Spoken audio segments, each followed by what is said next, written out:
The New Radicals, and you get what you give at BBC Radio Norfolk with Stephen Bumfrey. Ed Sheeran on the programme, live, about 10 minutes from now. Can you wait? Good. Taverham Hall. This is going to be so good, what you're doing Saturday. Taverham Hall is playing host to an amazing music and fireworks spectacular this coming Saturday. It's set in the grounds of Taverham Hall with its views of the Wensum Valley and open countryside. And this is the perfect setting for Norfolk's largest Proms in the Park concert.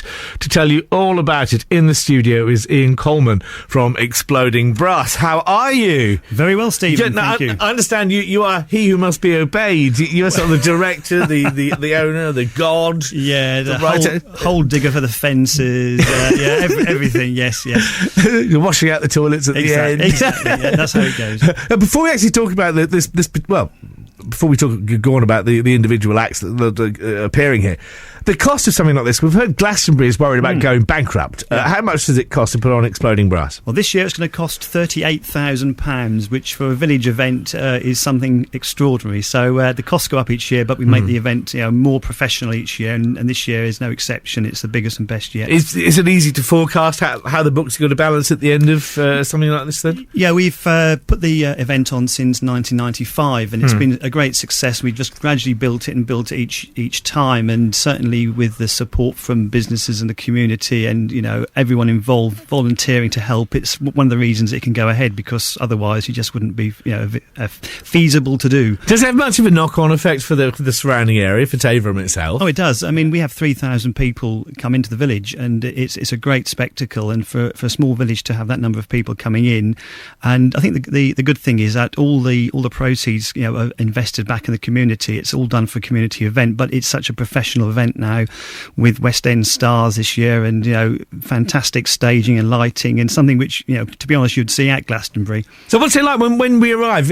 For people unfamiliar with Taverham Hall, when you arrive, what is it? A big gravel drive? How does it work? Do you have to traipse across a field, or how do you get there? Tell me about it. There's a beautiful long driveway from the middle of Taverham, and then you drive through the woods, park your car, unload your picnic, your candelabras and everything else, tables and chairs, and then you go onto the site, and you'll be able to make yourself at home on a piece of grass and face the stage, and then the entertainment starts from there.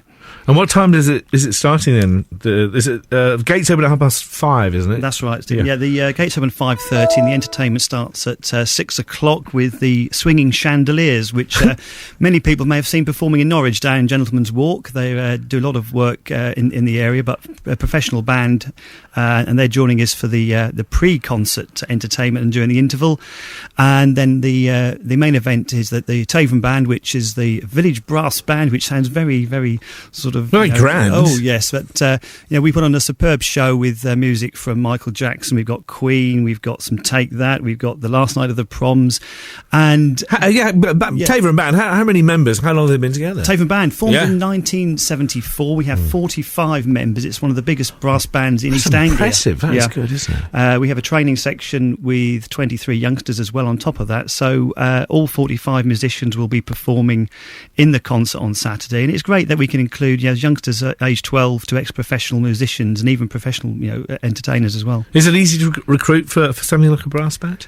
It can be difficult, but I think what we try and do at Taverham is really appeal to the public and appeal to the youngsters as well, and actually we really have a good time. It's a great family atmosphere, and certainly we put on a really professional show, and it's something which people like to take part in. Benjamin Lake, he's part of the lineup this year, I understand. He is. He was at the Forum last weekend performing as part of the Lord Mayor's procession. Yeah, Ben lives locally. He has performed in many West End shows, including Jerry Springer the Opera and also the Phantom of the Opera itself. And to have someone from the actual West End show singing with the band Phantom of the Opera music, because it's 25 years, isn't it? Yes, it is.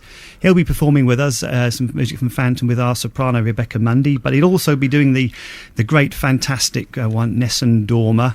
and the beautiful duet "Time to Say Goodbye." Listen, Dorman, that's the one with the hairs on the back of your neck. That's the one. Lump in the throat, tear in your eye. There's plenty of that. I often wonder when somebody's singing something like that and knowing that the audience is actually getting emotional, how do they actually keep the voice? Because it feels like when your throat tightens when you get emotional. How do they manage to keep that belting out when they want to sort of do burst it into tears themselves? Well, maybe it's quite strange you should say that, because actually, as I'm conducting, the band and actually conducting a professional, West End tenor in Phantom of the Opera, it makes tears come to my eyes. Oh, good. And the band as well, performing. It's such an emotional thing to do that. And certainly, I think, with a professional musician or a performer, that's something you get used to. But certainly for myself, it is a lump in the throat just being part of the show. We always say a lump in the throat, tear in the eye.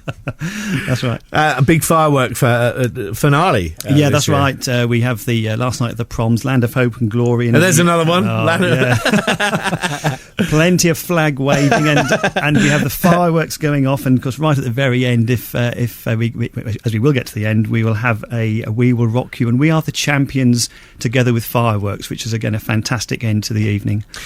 Tickets, I understand, adults 17 plus £16, juniors that's 11 to 16, £8, children 10 and under £1. I've got a number for you in a moment, but that explodingbrass.co.uk is the website address you should put in your search engine. Box office 01603 850 516. Now, you're the man behind this. We've got our very own Nick Conrad from BBC Radio Norfolk hosting the night.